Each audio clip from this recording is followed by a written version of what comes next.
Next thing I know, I'm laying there. I don't know how long I was laying there, but the raid turned into a narcotics bust on the first floor, a shooting of a police officer to a barricaded person in a span of seconds.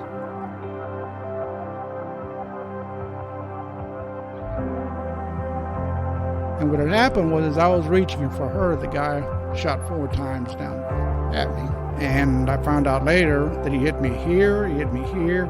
Number 3 shot back left shoulder blade, but number 4 shot went between the bottom of the helmet and the top of that armor, in the neck, and the bullet went straight on my spinal cord to the chest level, took a left turn into my lung.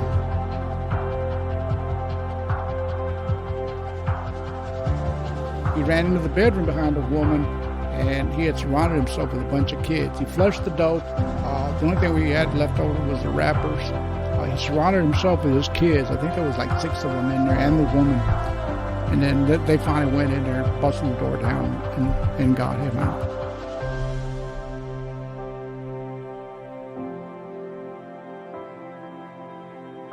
I've referred to police work now from day one till my last day in patrol as a front row seat to life. Where else are you going to be paid to go into people's lives, into their environment, to see them at their best, to see them at their worst?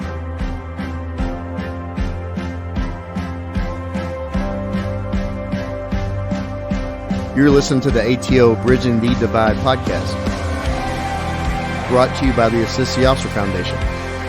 Since 1999, the ATO has given assistance to the first responder community, and now we want to give them a platform to hear their incredible stories. We also want to hear the stories of the many people that support us. Our community is small, but it is strong. We have differences. We don't always agree, and we all make mistakes. But together we can grow, we can heal. And we can learn from those mistakes. And together we can bridge the divide.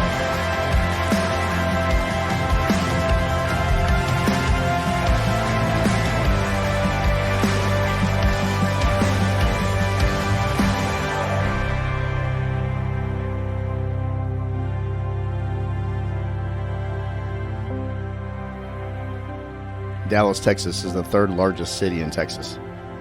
We have so much history. We had the JFK and Officer J.D. Tippit murder. We are the home of the Cowboys, the Mavs, the Stars, the Margaret Hunt Hill Bridge, Reunion Tower, the famous Green Building, the Ewing oil family. The SMU death penalty scandal comes to mind. Today's guest was born before all of this and grew up in West Dallas. After serving his country in Vietnam, he returned home to the city in Dallas and began serving the city that he grew up in. His reputation as a field training officer was legendary, as he took pride in having a hand in molding officers for the future of this department and this city. However, life takes us all in different directions. As we grow in personal and professional life, police work is no different. At 46 years old, David Rodriguez decided to go to the Narcotics Unit. We will detail a 1994 shooting that changed his life forever. We're going to welcome on David Rodriguez, Dallas PD. David, thank you for being with us. Thank you, Joe. Appreciate it. All right. Your story has a lot of history to it. You were one of the co-founders of the ATO, along with Popkin and Bill, and we're going to get to that. But you have an incredible story hiring on in 1969 with Dallas PD. It's a lot of history, and we're going to lead up to an incident in the 90s, and you had already had a long career before this happened, and it affected you, and we're going to tell that story. You ready to get into it? Sure, let's go. All right. All right, I want to start off. Where did you grow up? I grew up here in Dallas, Texas. Okay, what Homegrown. What part? Little Mexico. You know where the American Airlines Center is now? Yeah. That was Little Mexico. Really? And that's where I grew up. Yeah. Grew up there. Then we moved over to the projects in West Dallas for a while. And the projects back then were segregated by race. We lived in the Mexican section. Then there was a black, and there was a white section. Believe it or not. What are some of the streets over there? That Greenleaf. That's a street that we used to live on. Okay. Oh gosh, that's a good. You threw me for a loop there. I started working out there. I'm thinking West Greenleaf, Dallas. Shaw. Yeah. So many they all cross each other. You know, but Bernal, bordered by Westmoreland, Singleton. Yep, those are some big ones. And those are the main streets. But Shaw. Oh gosh, that's right in the middle of West Dallas. Yeah. Yeah, right in the heart of it. What are some of the? So you grew up. What time period was that? That that was I was born in '48, so the early '50s. Okay. Went to Cumberland School, which for most people that don't know it, it's right next to that park that's over the freeway right now. Clyde Warren. Yeah. Clyde Warren. Yeah. And then I went to William B. Travis Elementary School on McKinney, where all the high rises are now. Probably look much different then. Yeah. I mean, nothing but little one-story houses and mom and pop stores, stuff like that in that neighborhood. I mean, we used to walk across the street from the elementary school, a little grocery store with the wooden doors with the screen on it, and that was it, you know. Air conditioning was rare back in those days. And now it's full of concrete. Oh, yeah, you know. And then, of course, into the 60s. Went from William B. Travis Elementary to Spence Junior High School and then to North Dallas High School back then. So you talked about the 60s. So you hired on with Dallas in 1969. 1969. Mm-hmm. Okay. So how old were you when the Kennedy assassination happened? I remember I was a freshman in high school. Okay. And I remember that day that a lot of kids skipped school to go watch him because, you know, he was going to be coming down Lemon Avenue. Well, he did come down Lemon Avenue from Love Field Airport, and then he went into the downtown area for the parade. And a lot of the kids skipped school. Well, I didn't skip school because if I'd have skipped school, my mom would have had my butt. Yeah. But my favorite classes were going to be that particular day, which was French. The French class was my favorite class at that time, and I was not going to miss that class. So I said, "No, I'm not going to go." You know, I wasn't interested in stuff like that at that time. Yeah, you weren't into politics. So how did you find out that day in school? How did they tell y'all? All of a sudden, you started hearing all these sirens going off, and just continuous and continue. And finally, the teachers just kind of like started looking out the windows, you know, wondering what's going on. You know, there must be a big fire, something major's going on, because you just don't hear that many sirens that day. And then the principal came on later on. The intercom? Said, yeah, because what it happened 12:30, somewhere through there, 1 o'clock, and we got out at 4 in those days. You know, 4 o'clock was, and so that's how we heard about it. Of course, we were told we got dismissed from class. Teachers were starting to cry because teachers back then were really into groove of what was going on, and cut us out of school real early. And so we started going home. We went on about our business, you know, freshmen in high school. You're not thinking about things like that. It doesn't impact you until later on as to what was going on. Yeah, the weight of what actually happened for the country was probably didn't hit. And then the fact that it happened here, you know, the big kill thing was being done in the city of Dallas. Still is today, and I'm like, what are you gonna do with it? You know? It was looked at as a city of hate for a long time. Yeah, exactly, yeah. So that happened in 1963, and just 6 years later, you decided you wanted to get in law enforcement. How did that happen? How did you decide to make that decision? Well, in my senior year in high school, I didn't graduate from high school.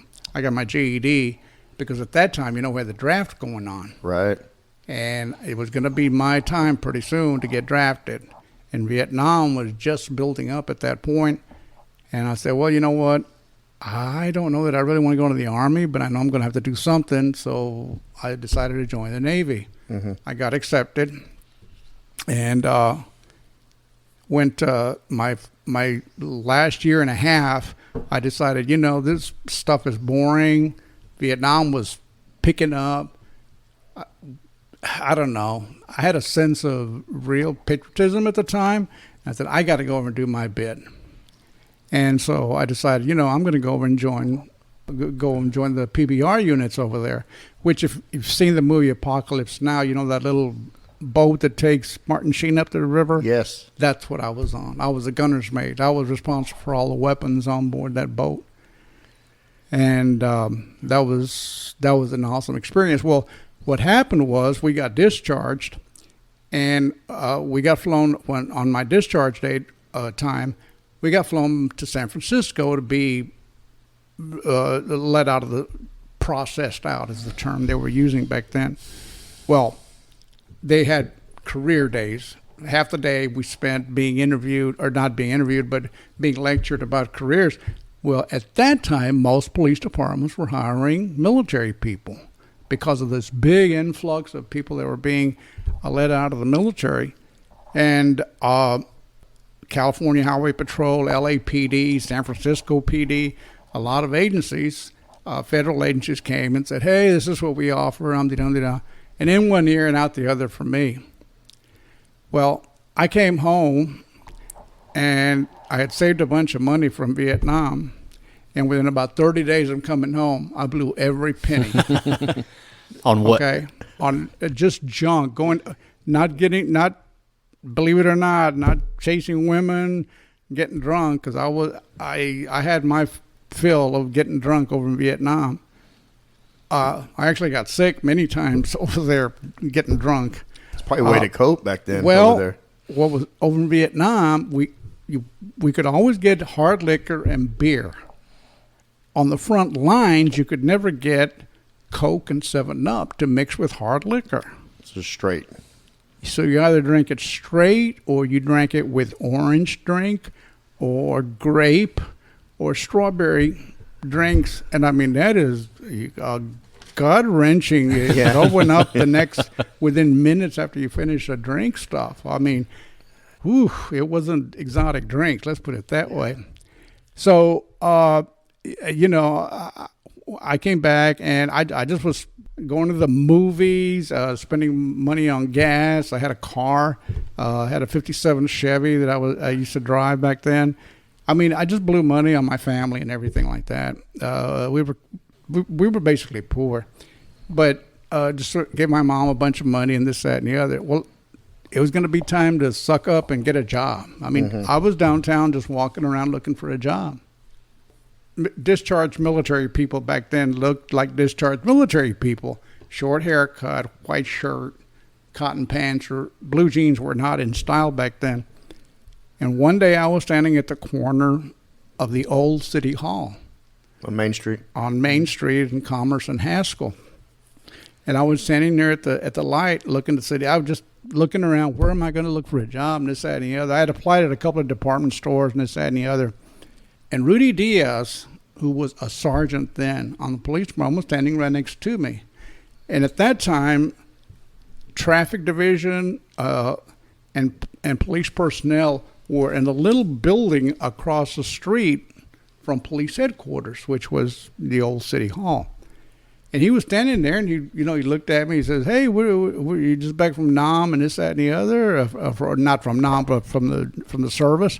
And I said, "Yeah, I just got back from Nam and this, that, and the other." And he said, "Well, what are you doing around here and everything like that?" And he said, "I'm just looking for a job and this, that, and the other." He says, "Well, you want to be a police officer? I mean, just casual conversation at a red light." We were on pedestrians, and we were going to go across the street. He said, "Well, come on over, man. We're hiring." I'm like, "Okay, I've heard this spiel before." So we went across the street, and, he talked to me for a few minutes. He says, "Okay, you got to go over here back to City Hall, do the civil service test, and then come back to us," and everything like that. Police human resources was over there, where the police, where his office was. And so I went over and did the civil service test, and I just put the paperwork through them, and I called him up a couple of days later. And back then, we didn't have entry PT tests. Wow. All they did was a background check. That was it. No kind of college? There was no psych services. None of that. And polygraph? No. Well, they had polygraphs to an extent. Only police officers that were hired from out of state.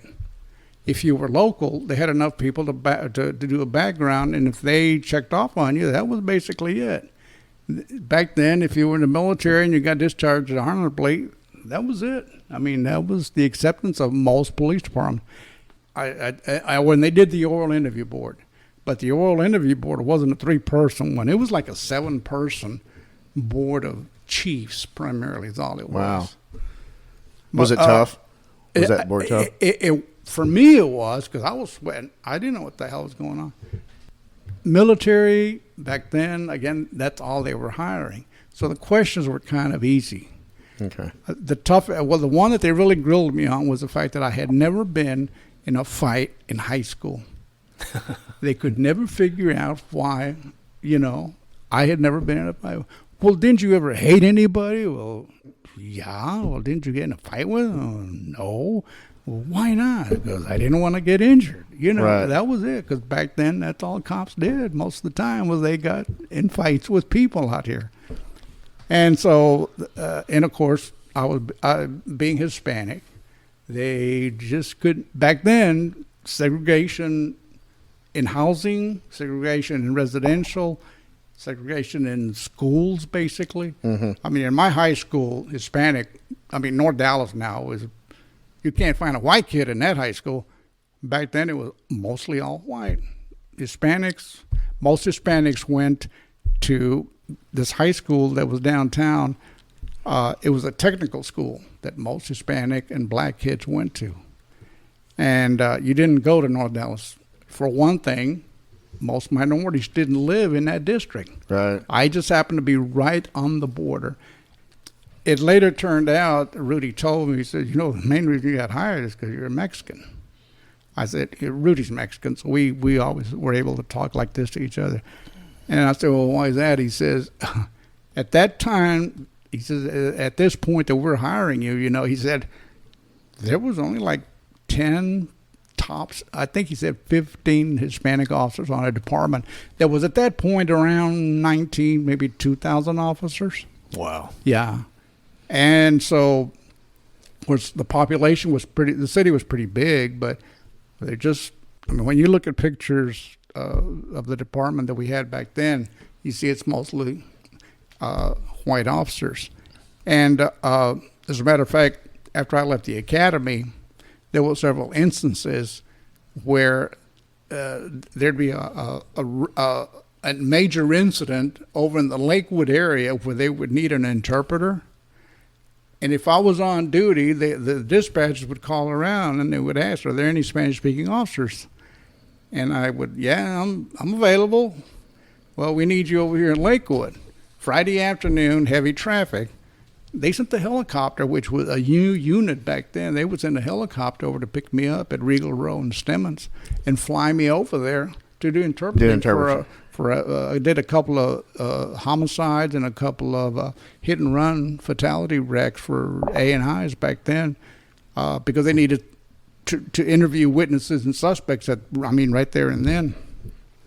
So that's how limited the department was in terms of foreign language speakers on the department. That's amazing, especially because looking at how diverse the city is now and the department. Every unit, nobody would ever get a helicopter escort to a scene. Nowadays. I had enough rides over at Nam. I didn't need any extra. Yeah, you didn't need no more. But at least I wasn't getting shot at in those helicopters, good flying over the city, and that was pretty awesome, because I couldn't drive over there, even running Code 3 on Friday afternoon sometimes, and that's when most hit and runs and homicides would occur in the city, and they still, I guess, do to this day. But, But that's how limited the department was on minority officers. How was So- the city set up back then? Like, were you assigned to a certain geographical area, or was the city even big enough yeah, to do you that? were assigned to a division. There was only 5 divisions at the time, 5 channels. Right. And I got assigned to Northwest. So, We had on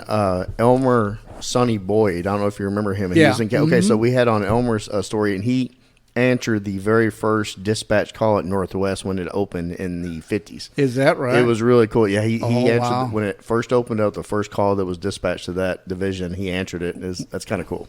Wow. Yeah, my family grew up in West Dallas, over there off Nomus and Sylvan. Oh, yeah, area. really? Yeah. Oh, the wow. Benavides. You probably been to the Benavides restaurant. Oh, yeah. Yeah, that was uh-huh. my uncle. Oh, yeah, was that right? Yep. Oh, wow. Yeah, so my family, they still, a lot of them still live out there. Some in Kessler Park, and then in Oak Cliff. So, Wow. Yep. That's something. So we talked about you getting into the department right out of Vietnam. They're looking for veterans. When you get on, how your academy class, how many veterans were in there? I would say 80% Okay. of the academy class, 80 to 90, yeah, about 80 to 90% of them were, yeah. Because there was a few that they, 2 or 3 of them that couldn't join the military because of physical disabilities, flat foot. I forgot what the reasons Yeah. were back then, that the military wouldn't flat out take you, but it wouldn't be enough to disqualify you at the time because, again, the department didn't have really, as long as there was a height and weight requirement on the department, that there was. But if you didn't fit those measurements, well, they wouldn't hire you. So So a lot of the Vietnam vets, just like yourself, that was an ugly war, and that war is it went on forever, and it was a brutal war, and there's a lot of PTSD from the guys coming back from that, and then when they did come back, there was a lot going on in the country. They weren't really accepting of the soldiers from that war. right, Did you see any of that? no, Okay. and I didn't because, and most of us were discharged coming back from Vietnam. Were discharged in San Francisco. Okay. Of all branches, majority, I take that back, the Air Force was not, but most Army, Marine, and Navy discharges were in San Francisco. Treasure Island at the time, which if you know anything about San Francisco, Treasure Island is that island that's in the middle of the bay between San Francisco, the bridge that goes between from San Francisco to Oakland. Mm-hmm. There's an island right in the middle of the bay. That's Treasure Island. At the time, it was Treasure Island Naval Station, and that's where we were housed and processed out of the military. Most of us avoided going into town. Most of us did not come in through civilian airports. Very few people being discharged from the military came through a civilian airport. Most of us landed in military. So we were transported from military airplane onto a military bus over to Treasure Island. And most of us didn't have the money the bucks to spend in San Francisco. Right. California was expensive back then. So most of us didn't have to be exposed to that. I came back to Dallas, not in uniform. I stayed in civilian clothes. Rudy was able to pick me out because You had that look. He had members in the military, so you had that look. And fortunately, it was very early after being discharged that I still maintained that look. Of course, that day I was wearing clothes to go look for a job, possibly to be interviewed at that particular moment. So you had to kind of dress for what you were doing. I didn't.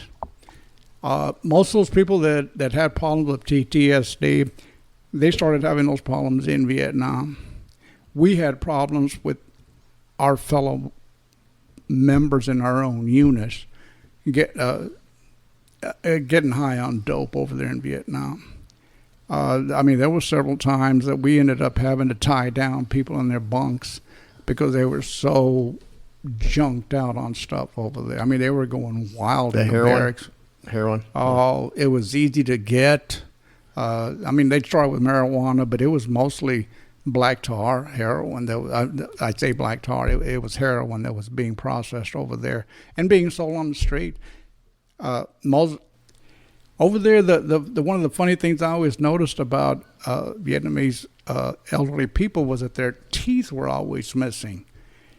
And one day I asked our interpreter that was working on our boat, I said, why are most people's teeth missing like that? And I mean, it was flat across their mouth. And they said, well, they eat this thing called beetlejuice. They call it beetlejuice over there. And it was a leafy substance that was a derivative of of heroin, the heroin plant, a family of that. And they would eat it in leaves to reduce pain.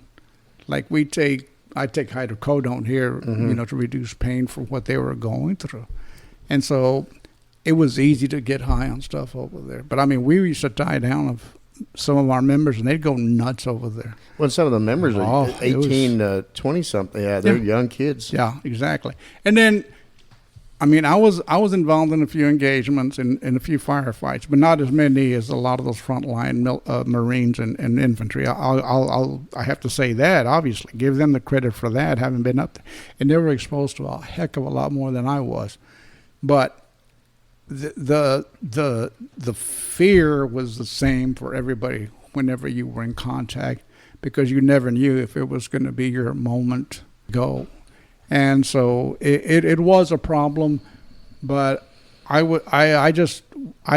never jumped on to the use of marijuana there, stateside, anytime in my life. I saw the effects of what it did to people at a very young age over there. And then not only were they ruining their own lives, but they were putting my life in danger. I mean, I had to go out with these guys. I'm like, wait a minute.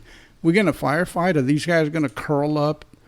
I mean, if you saw that movie Apocalypse Now and you saw the characters react, how they were doing some of that stuff over there, that actually did occur. It's really accurate, yeah. Yeah, some of that was accurate, yeah. Do you think that your experience with the soldiers having the drug issues there led you to your career here in narcotics? No. So what did you do? That's a story in itself right there. What did you do early in your career? How was it broken down? Because I know Northwest area is kind of known for bars and strip clubs and prostitutes now, but what was it back then? The best division to work and to train. I mean, you had everything. Our boundaries were from basically, you used to call it the old Dallas-Fort Worth Turnpike, I-30, to the levee, all the way over to, what was it back then? Dallas North Tollway, up to the city limits back then, which city limits back then was LBJ. That was it, all the way to downtown. So we had Ross Perot on one end, and then we had the projects on the other, and everything in between. You had the bars.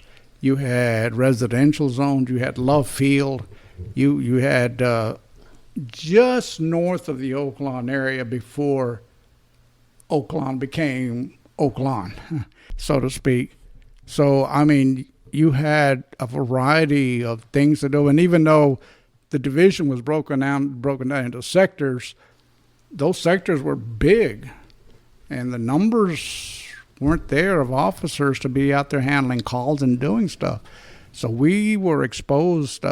If you were a two-man squad, you were exposed to all hell breaking loose in West Dallas and the projects, to handling an alarm call up there off of Forest Lane, or any call that required a two-man. So it was just an awesome division to work at. And what kind of police work did you gravitate to? What was your favorite thing to do? I'm sorry. Your favorite type of police work? Were you into chasing stolen cars or finding burglars? Everything. Just loved it all. Everything. I've referred to police work now from day one till my last day in patrol as a front row seat to life. Where else are you going to be paid to go into people's lives, into their environment, to see them at their best and see them at their worst? I mean, people see TV and they imagine and they see the news broadcasts of things going on and shows that are created off of incidents that occur out here, but they're not there. I mean, that term first responders is a great term because we're the first ones to get there when people need help, and we may be too late to help them. But they still need you, they still need us. And what an awesome responsibility. Once you accept that fact that we're there for them, it just opens up the door to everything else. Then once we do that, then it substantiates you're going out there and going after the bad guys. I mean, catching the bad guys is a good thing. That's a great thing. But it all stems from because there's a complainant out here. And it may not be an open-faced complainant. I mean, people say that arresting prostitutes is what's the term? Victimless. Yeah, victimless crime. And drug use, they say, is a victimless crime. No, Yeah, especially after I went to narcotics, I got to see that narcotics arrests are not a victimless crime, because crime stems from people abusing alcohol and drugs. DWIs, accidents occur because of people drinking and driving. You know what I'm talking about? There's a nexus of drugs to a lot, even going to burglaries and theft, because you have a lot of addicts that go and burglarize places to get items to trade, and that's how they survive. It's a cycle. I mean, it's been so sad to see departments, especially, I hate to see it in Dallas, where they, what do they call it? What do they call it when they say, well, theft over 50, and this theft is theft. Yeah. I mean, just because you get caught for stealing chewing gum doesn't mean that you didn't go out there and steal somebody's fur coat from a lady and never got caught for it. I mean, if somebody has a tendency to steal, when you look at the number of crimes that go unsolved, that's the number of crimes that somebody did commit a crime against somebody that owned that property or lost their life due to somebody out there engaging in illegal activity. So the beginning of it all, the fun, so to speak, of chases were great, but they were dangerous. If we ever get around to it, I've got an incident that occurred to me that kind of shed the light of why we shouldn't chase. Let's talk about it. I've got my own argument about why we shouldn't chase. Yeah. Let's talk about it. What's the incident? I most of my time, my highlight in patrol was training. I was a field training officer. And I'm sure you've heard this at your birthday party a couple of weeks ago. I was talking to Keith Wenzel, and he talked about how you and Raul Duarte were the go-to FTOs there at Northwest. If someone needed a rookie to be fixed or corrected, you two guys were the go-to people that were going to solve the problem, and they'd come back crystal clear, clean. Most of the time. I mean, I got sent recruits from other divisions that they were getting ready to be terminated, and they would send them. They would always ask. I mean, they just didn't impose it on you. They would ask. A chief would call our chief and say, "Hey, we need to do that. Can we send him?" Yeah, send him over. And our chief would call me and say, "You want to do that?" Yeah, sure, I'll do it. I just had a different way of training recruits. I didn't badger them. I made them learn from their mistakes and made them correct their mistakes. And most of their mistakes were the fact that they never paid attention to the little details. If you take care of the little details, the big ones just fall in place for you. But and I appreciate that comment that Keith would make. But I just absolutely love training. But anyway, getting back, chases are essential. There's no doubt. I mean, about that. But one night I was training a recruit, And we were up there. We were working evenings, and we got behind some bars. It was a Friday evening, and up there around off of Denton and Harry Hines, there's a bunch of bars on both streets that their parking lots were back to back. So you come in off of Harry Hines and drive through one parking lot, go to the next one, you'd come out on Denton Drive. Well, we came in off of Harry Hines, came in behind a bar over on Denton Drive, and we saw these guys breaking into a car. And as soon as we lit them up with our headlights, as soon as they saw us, they jumped out of the car they were breaking into, carrying some stuff in their hand, jumped into their car, and they took off. And it was 4 of them. And so they headed south on Denton Drive, and as soon as it started going south on Denton Drive, we got in behind them, obviously, turned on the lights and siren, and I was driving. And we got in a chase, advised the dispatcher. Heading down Denton Drive, no traffic. We went about half a mile, and they turned into this residential zone that Denton Drive goes over Northwest Highway. And in that wedge there between Denton Drive and Northwest Highway, there's a cross street that Community Drive, that when you turn left onto it, it becomes all apartment complex. But that street goes all the way to Northwest Highway, crosses Northwest Highway, and goes up towards Love Field. As soon as that suspect vehicle turned left, and I mean, he was hooking them. As soon as he turned left, we were maybe 10 cars behind him, somewhere around that number. We were 10 cars. As soon as he turned left, I told my recruit, shut the lights, kill the lights. Because I feared that he was going to go into that residential zone and hurt somebody. He turned left. Of course, I turned left to just follow him at that point. Our lights were not on. You could see his tail lights, and he busted a stop sign. And I never saw his brake lights. He busted the stop sign, and the next intersection is Community Drive and Northwest Highway. And if you know that area, Northwest Highway, at that traffic light is 6 traffic lanes, three each way. And the suspect vehicle on a red light, heavy traffic, cross traffic, went through the 1, 2, 3 lanes of traffic going eastbound, went through 4 and number 5 lane of traffic going westbound.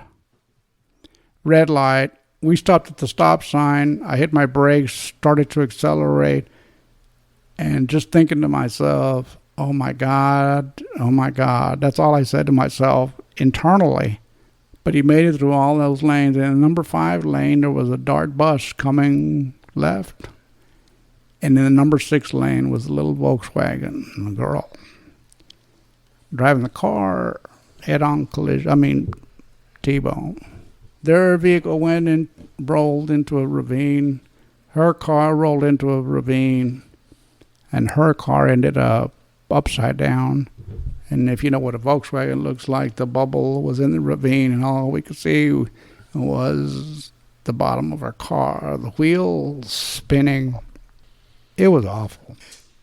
Anyway, I told my rookie, get the suspect. I ran to the vehicle, the Volkswagen, and if you remember your oral interview board, they give you that little placard, and the first thing on that placard is not arrest suspects, don't chase them. It's, take care of yourself, your partner, and then the victim. My rookie's okay. I'm okay. Now, my concern is the victim. And you go up there, and in that victim, or that girl, you see her hanging upside down, seat belted in. And you go up there, you check her neck.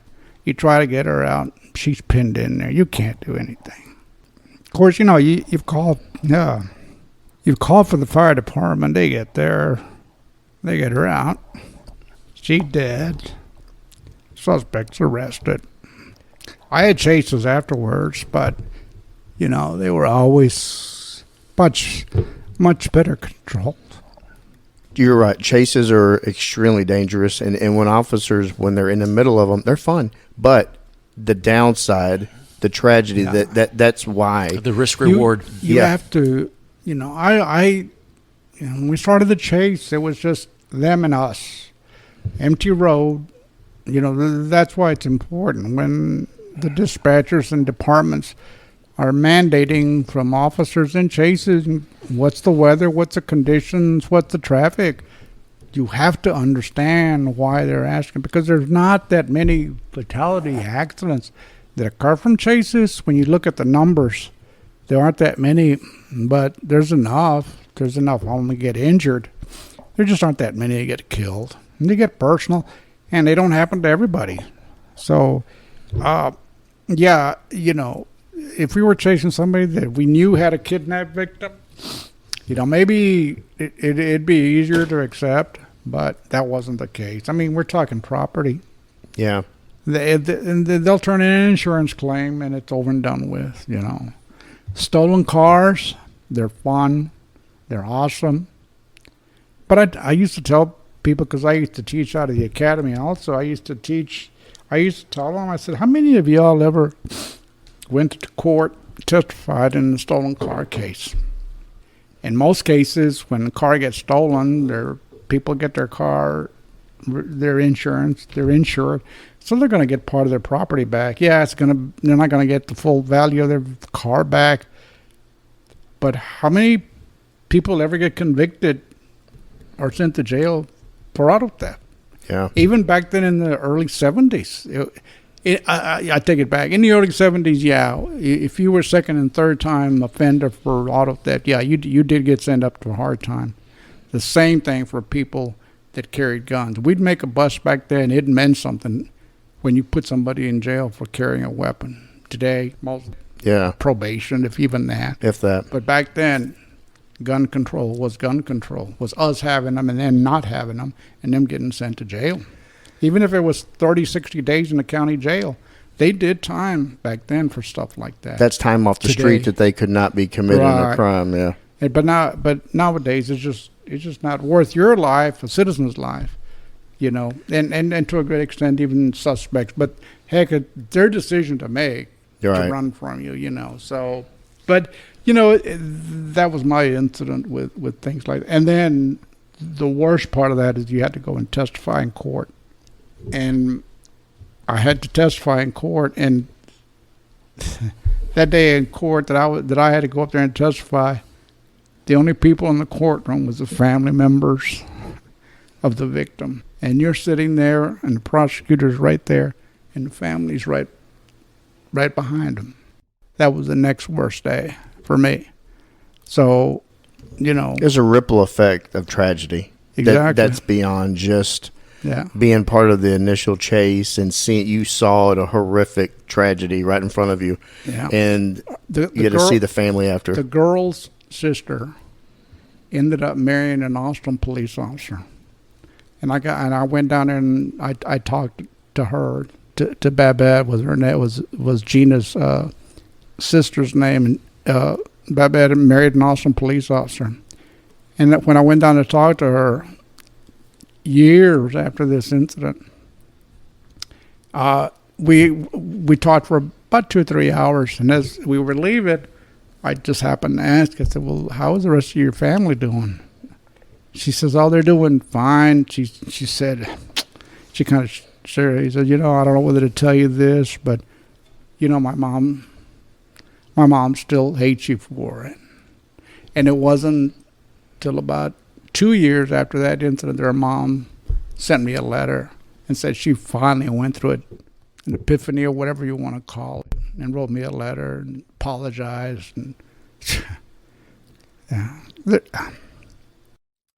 because of that guy's actions, followed by my actions, their daughter's dead, and we're all still alive.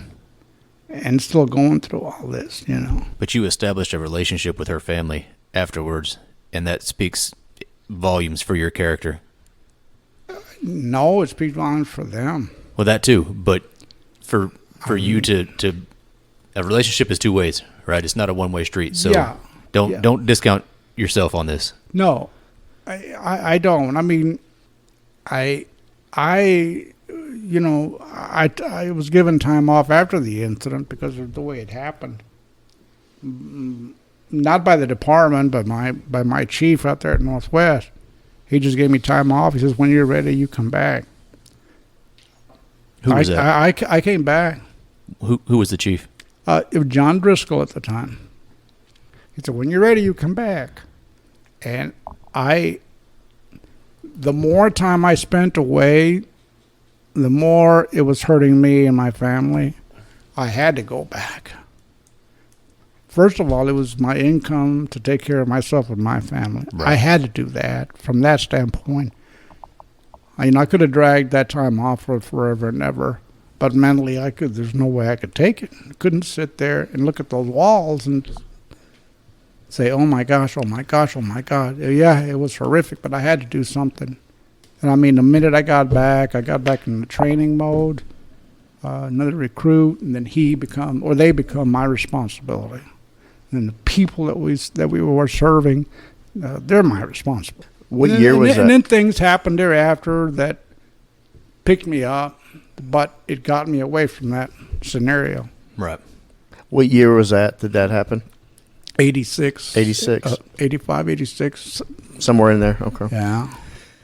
You And know, Dave, her mom wrote me the letter in 91. That's how long it took Wow. for her mom to.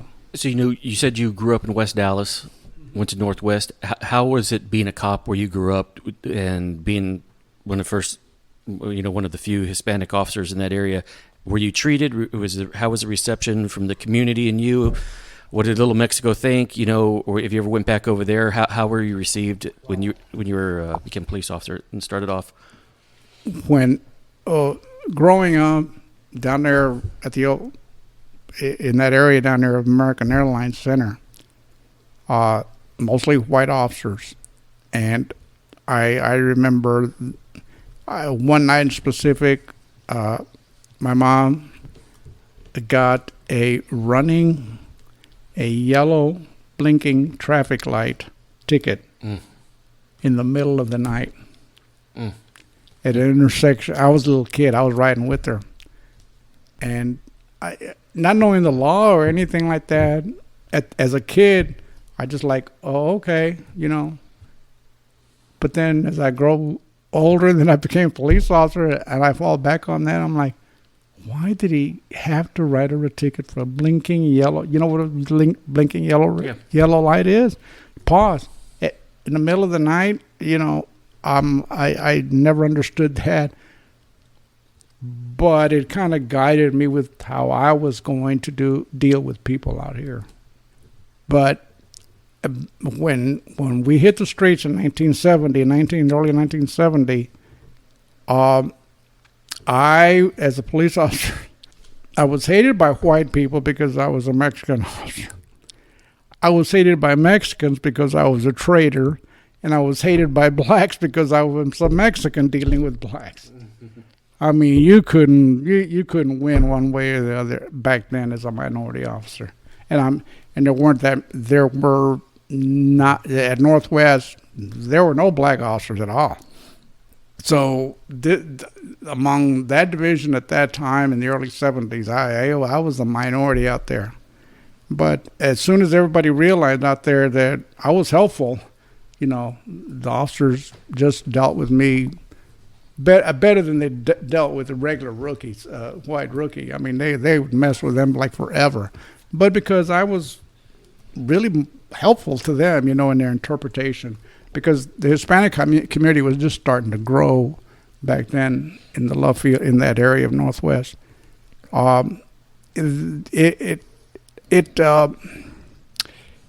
It was easy for me to just kind of blend in because of that. But I did have problems with the white community dealing with me. I mean, we would show up on calls, and some, and the percentage is very low, but they would gravitate to the white officer right off the bat. And they would talk to them as if I wasn't even standing there. You know, they'd be talking to them about an incident, and they'd give an indication, well, the guy hit my car, and then he got out of his car and he went that direction. And and if the white officer was doing the interview, I'm going to make myself useful. I'm going to go look for the suspect. And I would say, well, what did the guy look like? Or what did the suspect look like?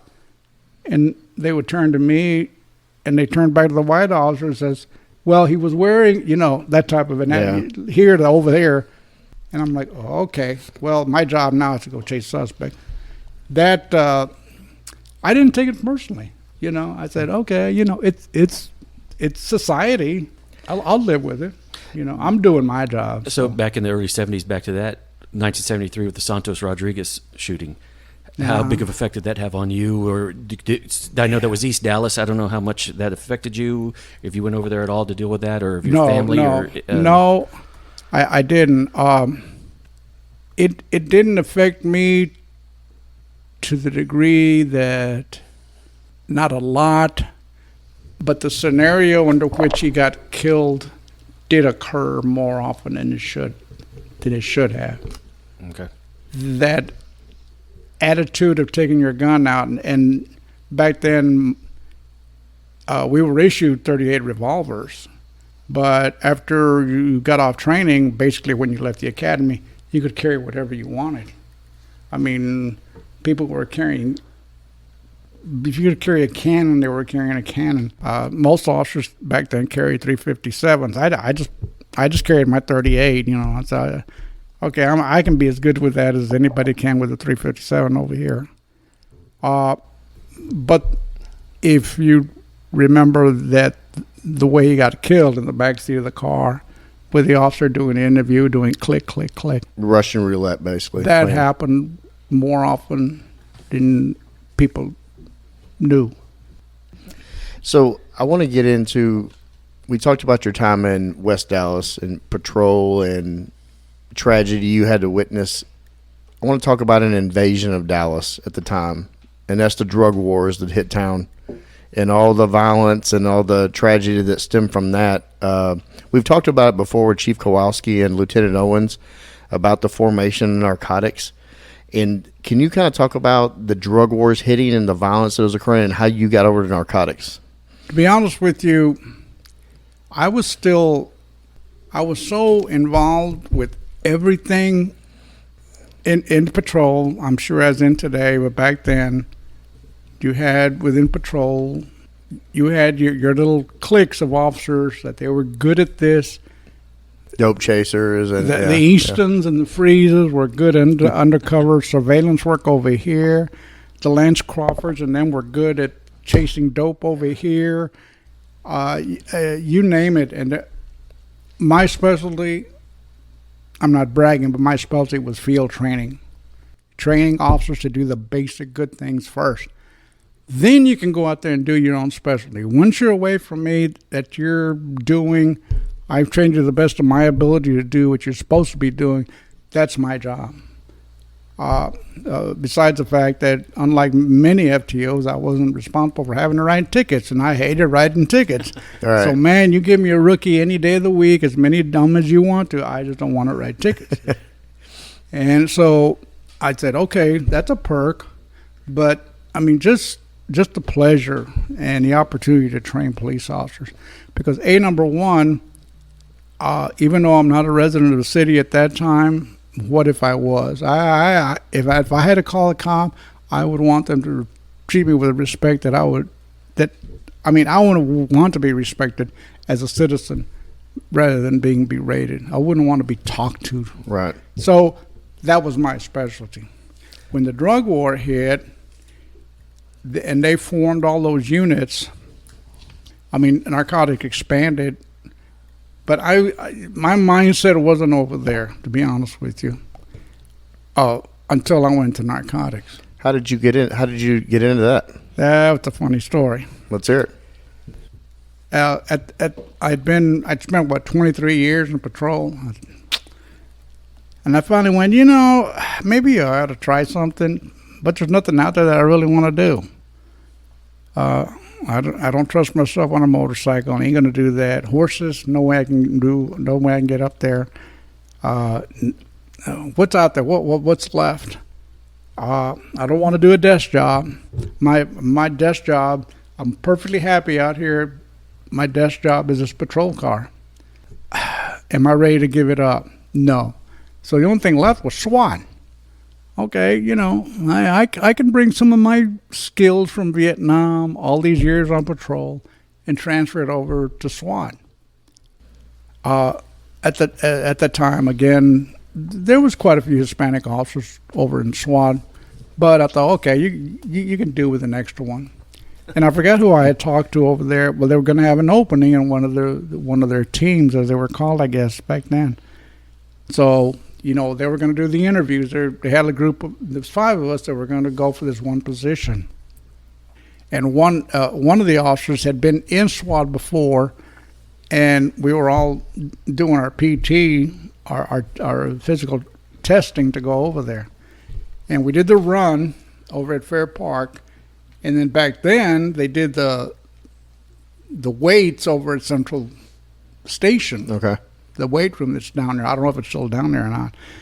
So we did the run, and the sergeant said, okay, y'all go back to Central, and we'll do the weight things. And I'm like, okay. And up to that point, I had been a runner for years, so the run was no problem. The weights, okay, I did weights back at Northwest. We had a pretty good weight room, so I was always working out there. And so went to the weight room. We're sitting around, this, that, and the other, chit-chatting, waiting for the sergeant to come in and give us a test. I went out into the break room to get a drink or something. Anyway, I went out there, and Ted Shin happened to be walking by. And Ted Shin at that time was one of the sergeants of the 6 squad that they had formed called the Street Squads. And he walked by, and Ted and I had worked over at Northwest together, and he saw me down. He said, what are you doing down here? I said, I'm trying to test out and go up the TAC and everything like that. Oh, okay. And we chit-chatted a little while, and this, that, and the other. He says, and he just happened to say, well, listen, if it doesn't work out for you in TAC, give me a call. I need a senior corporal in my squad. I said, oh, okay, up in narcotics. I said, okay, just in and out, being polite. Well, I didn't go to TAC. I didn't get the position. So I went back to patrol, and I went, did I give him a call or not? Okay, so I called him. I said, what you got to offer? And he told me what the deal was, and what I needed, what I was going to be doing, this, that, and the other. He said, you'll be doing low-level street deals, but you'll be my senior corporal in my squad. So when I'm not here in court, and this, that, and the other, you'll run the squad, so to speak. But I need a senior corporal up here. But you'll still be doing work out there. I said, okay. All right, I can handle that. Well, I had a bunch of friends and officers when they found out I was going to go up there. He said, I'm supposed to interview you and this, that, and the other, but that's just the process. He says, I need a Spanish-speaking senior corporal up here. And I said, oh, okay. And so we went to that little, and I got the job. I mean, I knew Ted, and it worked out. And he said, yeah, come on up. I said, okay. Well, I had, and from the time that I got accepted to the time I went up there, I had a bunch of people saying, you're nuts. You're 46 fucking years old. What are you doing going playing games out here dealing drugs on the street? I mean, I didn't know what, I knew what they did, but I had no concept of undercover narcotics work. I said, it's a change of pace. I'll be like the acting sergeant most of the time. I was trying to justify in the back of my mind. I didn't see danger there. Larry Cadena had been shot up there. His was a high profile, he was a task force officer. Right. His incident was horrible. They got killed over no cliff. Bond. Yeah, that situation. But they had been revising their training all that time. After all those incidents, they would revise their training of how they were going to be doing undercover work. You could no longer get in the back seat. You couldn't get into cars with tinted windows. You couldn't do this, that, and the other. You were gonna be monitored by another officer.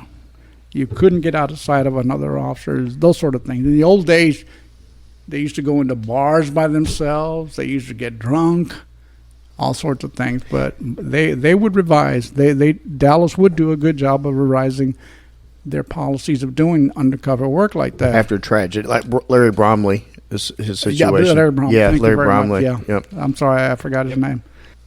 My first day, the first day I went up to narcotics, I forgot what day of the week it was. It must have been a Thursday or Friday, somewhere in through there, my transfer date.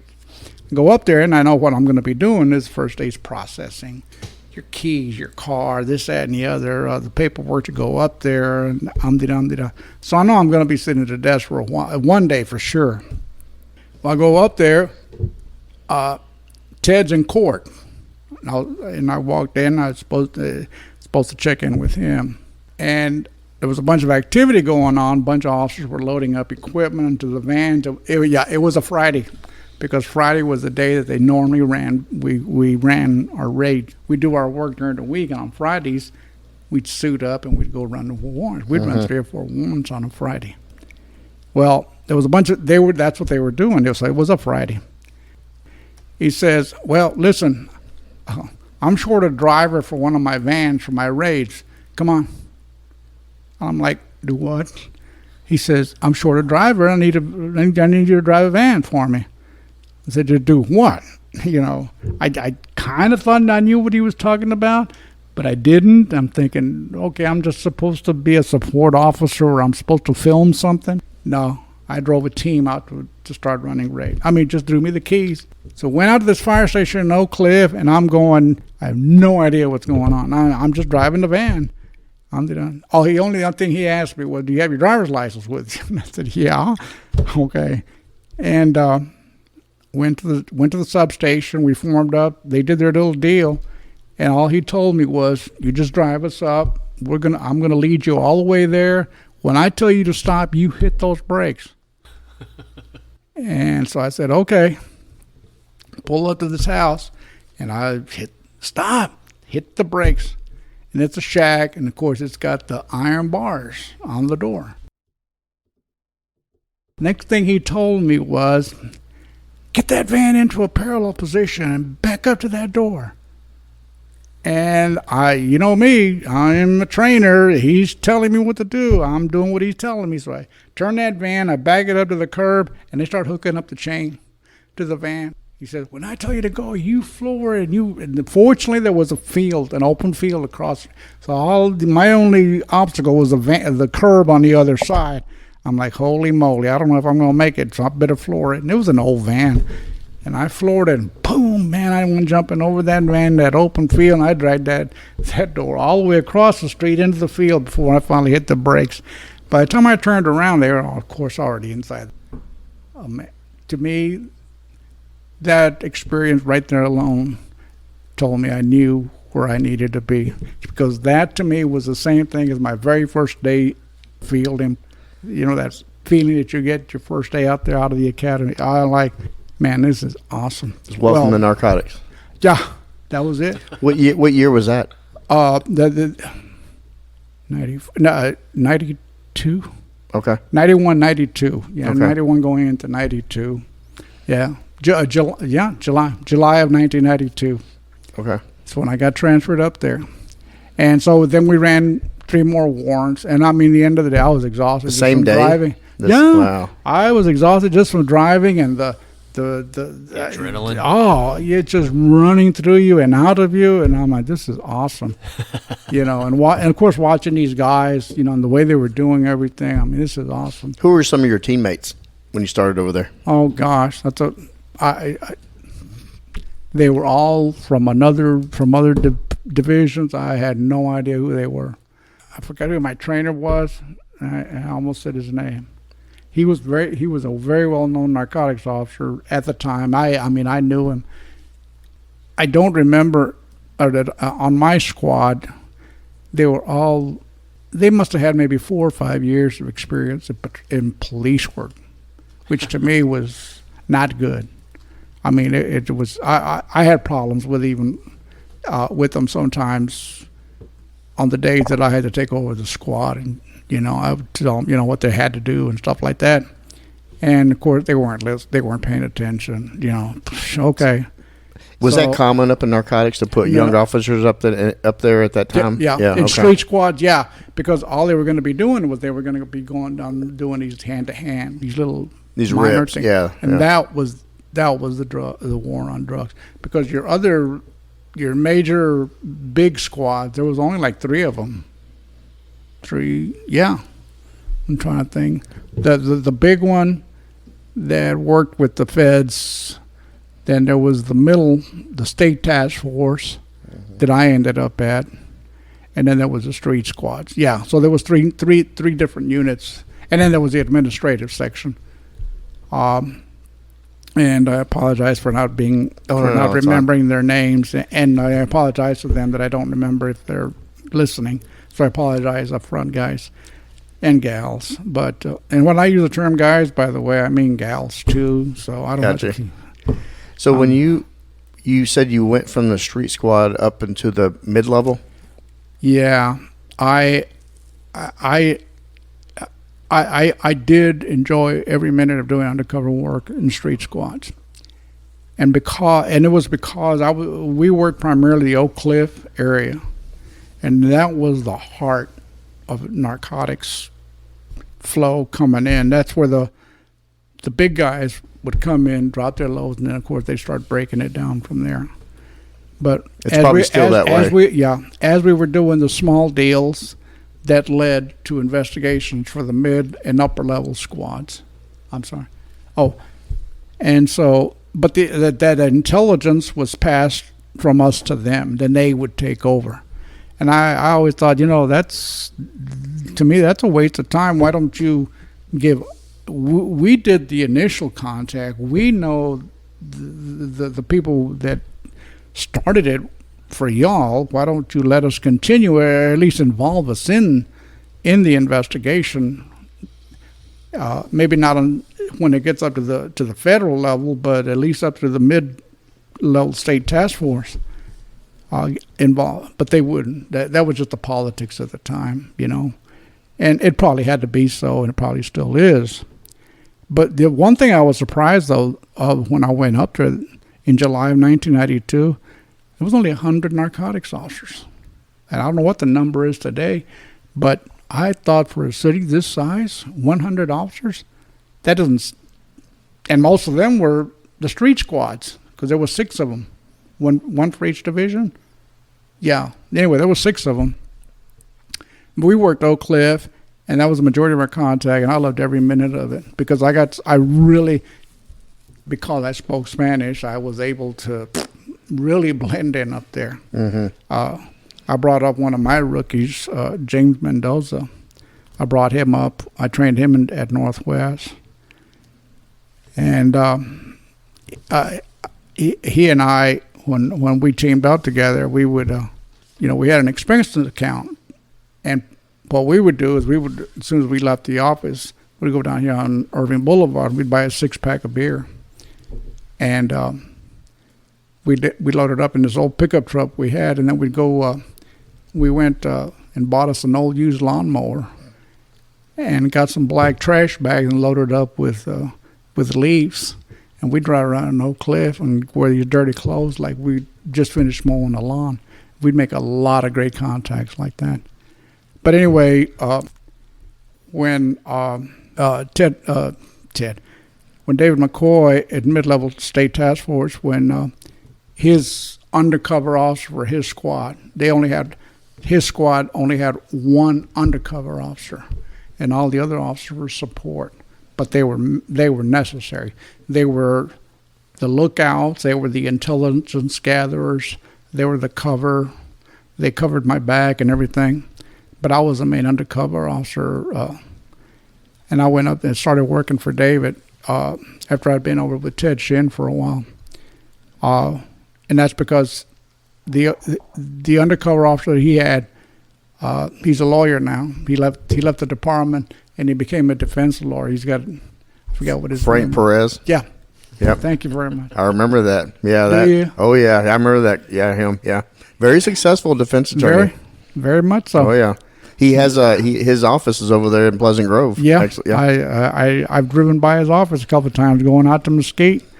Yeah, he seen knows some of his the nice game. cars. Yeah, he knew the game. Yeah. But anyway,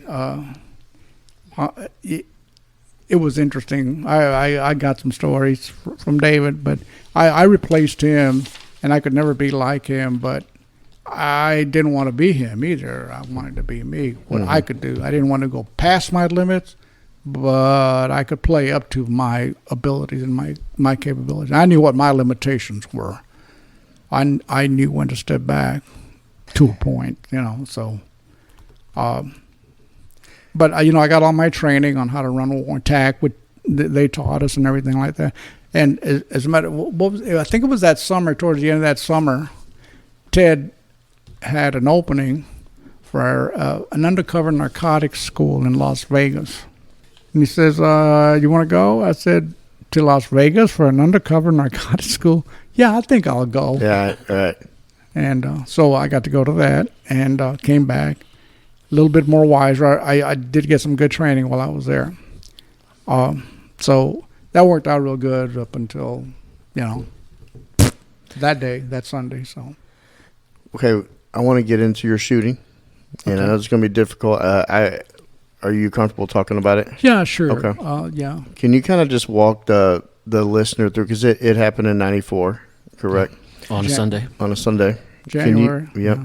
Can you kind of paint a picture for the listener of what that day was like and leading up to it? Yeah. I had an apartment that was right across the street from the American Airlines Center. Not one of those fancy ones that's there now, but there was a little 2-story brick building apartment complex that was right across the street from there. And so that's where I had an apartment. And that Sunday morning, I had gotten up, and I was going to start watching the, I forgot which, was it the first round of the NFL playoffs? And I was looking forward to the Raiders-Denver game. And I'd gotten up, I watched the first game. I forgot who the first game was, but I was really looking forward to the Raider game, Raider-Denver. And I don't remember why, but I just know I was looking forward to it. But about early morning, my sergeant called me. He says, hey, we got an X amount kilo, I think he said 13. I think he said 13 kilo, 4 kilo deal. Do you want to do it? And what he meant by that, because I was his undercover officer, I would have to either go in and start the investigation, or the way he put it up, he says, I've got a CI. Do you want to do it? I know it's Sunday. I'm going to have to, because you're the only one of our squad that lives in town, I need you to go out to the address, which was near Love Field, and start doing the surveillance on this place, which was part of the protocol for doing those sort of warrants at that time.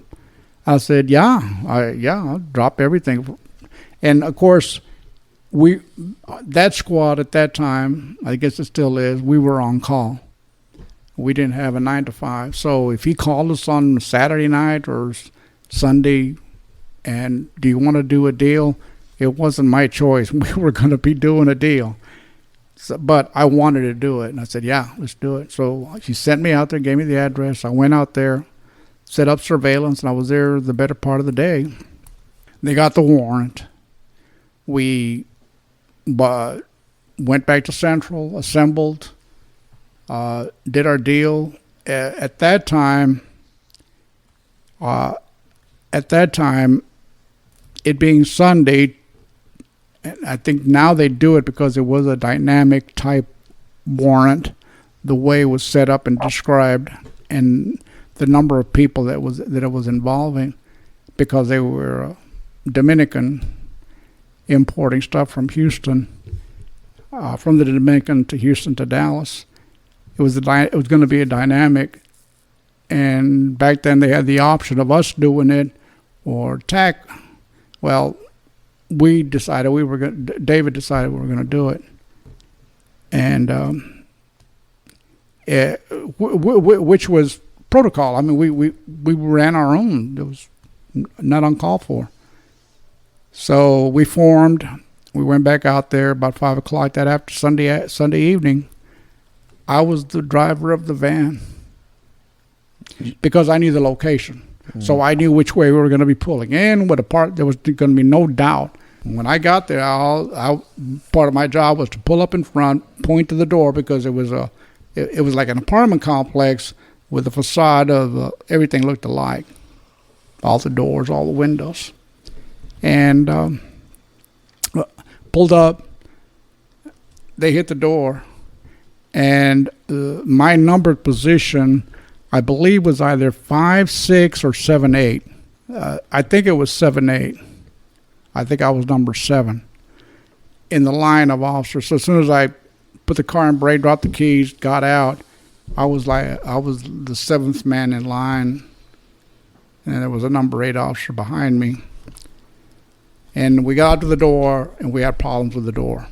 I mean, they hit it and hit it and hit it and hit it, and it had a Jamaican frame on it. I think that's what they call the Jamaican frame, which was the door on the inside was had 2x4s or steel frame. So the way the door was designed, they ended up having to break the lower panel. So we kind of crawled through the bottom of the door to get into the apartment. And I mean, it was helter-skelter. Of course, patrol was all the way in the back surrounding the apartment, and helter-skelter, people yelling, officers, people, women screaming, kids, you name it. It was going on in there. The only thing that was missing, I think, was a dog. And there may have been a dog in there. I don't know. But I remember I was number 7 or number 5, and it usually never happens in number 7 or number 5. Right. I mean, it's usually the lead, the rammer, or the lead officer. And I don't know what tag, but up in Narcotics, we didn't have shields. Anyway, it wouldn't have helped. It wouldn't have, I don't think it would have helped, but it would have been nice to have it there. We went in. We finally got in. There was helter-skelter people going this way, going that way. Officers were taking suspects down. There was a bunch of 5 or 6 suspects, and everybody was tied up. And I'm going halfway down, and I see this woman running from the middle of the living room where people were being taken down, big one, and she's running towards these set of stairs. The 3 steps up, a landing, and then a flight of stairs going up. And I see her going up, and then she's yelling, screaming. I get up take the 3 steps to the right, get up on the landing, and I'm starting to reach for her skirt. She's wearing a long tan pleated skirt, and I'm reaching.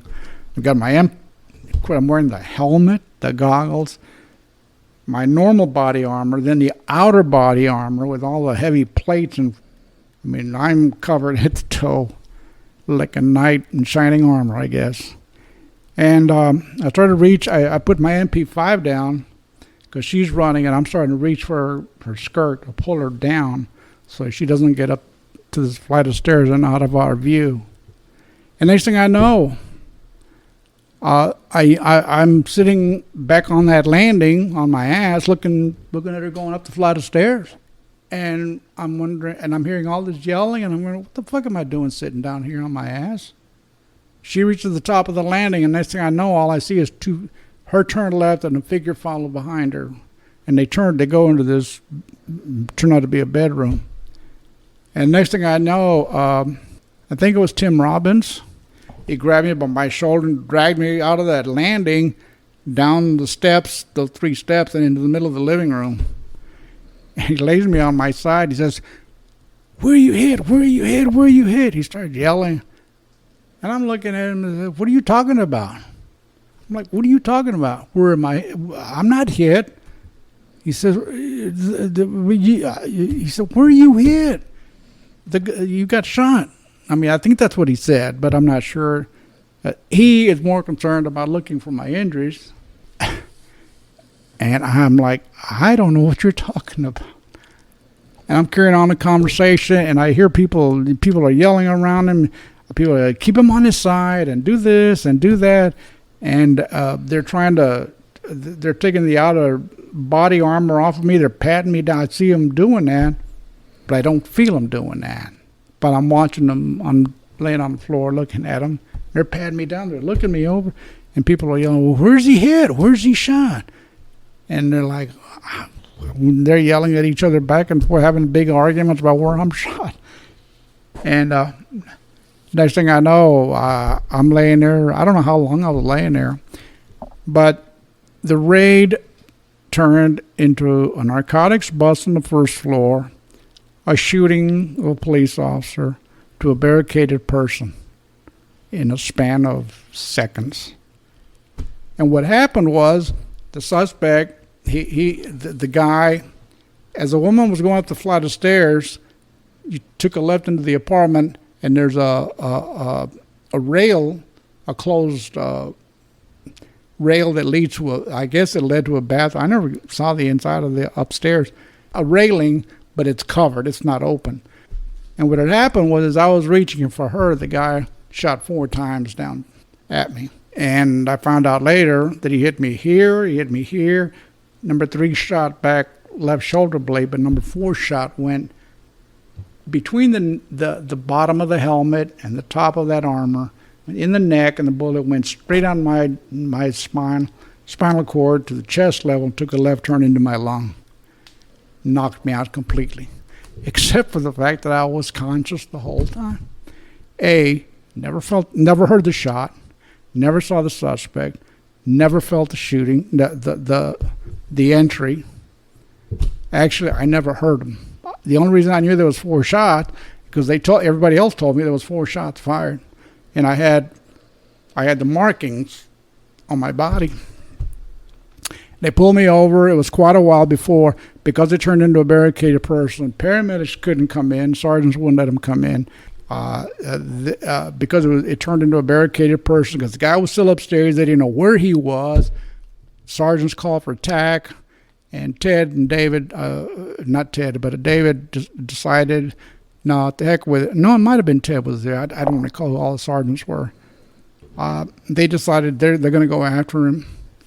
And that could have turned into a fiasco, because what he had done was he ran into the bedroom behind a woman, and he had surrounded himself with a bunch of kids. He flushed the dope. The only thing we had left over was the wrappers.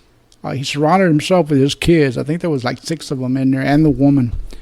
And then they finally went in there, busted the door down, and got him out. And it wasn't until they got him out that they let the paramedics in to get me out. And then they still had problems getting me out that damn door, because it was still framed in. There was parts of it still hanging off the hinges. They got me on the ambulance. Although the paramedics themselves were like, "Where are you shot? Where are you shot?" when they initially got me up there. And I'm like joking and yelling and saying, "Man, guys, I have no idea where I'm shot because I don't feel anything." You never lost consciousness? Never lost. I lost consciousness when they took me out of the emergency triage room, and they took me into surgery and knocked me out. That was the last thing I remember, is when they put me out.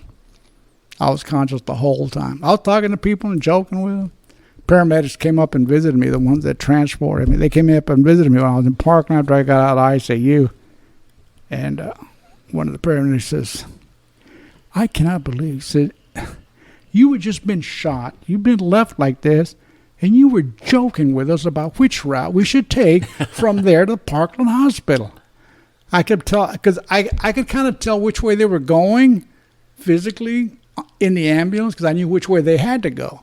And as soon as the way they were positioned, they were right on Brock Bank. They went to their fire station, went towards Harry Hines, and went south. So I knew the zigzagging, the motions, because hell, I'd driven them myself thousands of times. So I knew which route they were going, and I kept saying, I said, "Man, y'all gonna hit traffic there. You should, no, you ought to go that straight down Harry Hines Sunday evening." I kept saying, "There's no traffic on Hines." And they went up on Stemmons because they started blocking traffic for the ambulance all the way down to, I later found out that they had started blocking the freeway so the escort could get through there. And got to Parkland. I was joking with the nurses, just messing with them. And they're asking me all these questions, are you allergic to this, that, the other? I'm like, I hope not, And I honestly thought, I thought, well, gee, I'm going to get some time off now. I had no idea what had happened to me. When did you find out what happened? I think I was in ICU for 2 weeks, 3 weeks, unconscious the whole time. It wasn't until probably the 4th week that I was there, that I was up in my room, that I came to finally. And the doctor came in, he told me, he says, he gave me my options. He said, you're paralyzed and you can stay like this for the rest of your life. He says, there's another option. He says, you're going to have to do this, that, and the other. And, we could amputate your leg. Oh, no, we ain't going that route. No, buddy. Because at that point, when they told me what had happened, I was going to be back at work. I was going to go through therapy. I wasn't going to be paralyzed the rest of my life. Even if I was, I could still drive a van. I could do all these awesome things, which never played out in terms of work. Other things worked out. In that respect, I'm a very lucky person. But in terms of going back to work and what had happened is it just and even when I went to Baylor Rehab, I went there for rehab. The whole time I was there, they did an awesome job on me. Tony Crawford had gone there. I think Tony went there, yeah. And so when they asked me when I was at Parkland which rehab center I wanted to go to, I automatically said, well, Baylor. For one thing, it was going to be close to downtown. So if I needed stuff, DPA department, everybody could come down there and help me out. And it got to be a zoo down there.